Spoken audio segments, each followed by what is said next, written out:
Ouh là là, tous les matins c'est pareil? Ce touriste espagnol n'en revient pas, le lac Kyr est recouvert d'algues vertes. Alors depuis une semaine, les sauveteurs jouent les jardiniers.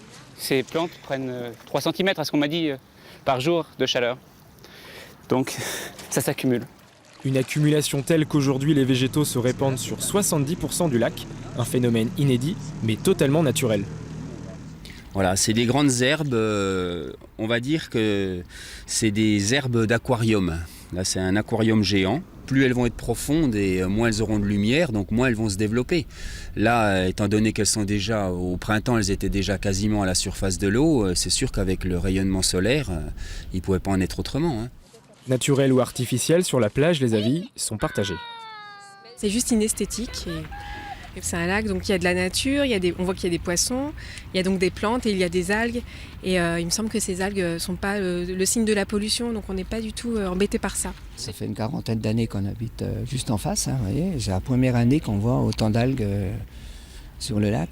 Alors on se demande si c'est la pollution. Si certains sont un peu frileux, d'autres ne se baignent plus du tout et s'insurgent contre la mairie. Moi, mon fils, je peux pas l'emmener se baigner ici.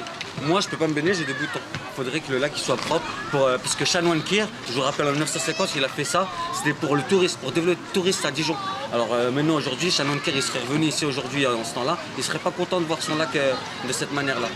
Cet été, les algues ont pourtant été coupées à 2 reprises, mais la prolifération continue. Seule solution donc, rassurer les baigneurs sur la propreté de l'eau. Chaque soir, nous faisons un prélèvement de l'eau du lac. Ce prélèvement est envoyé à un laboratoire et nous donne les résultats de l'analyse au petit matin. La plupart du temps, ces analyses sont bonnes, donc nous les affichons et bien entendu, la baignade est ouverte. Aujourd'hui, drapeau vert, notre touriste espagnol peut donc nager tranquille parmi ces herbes folles.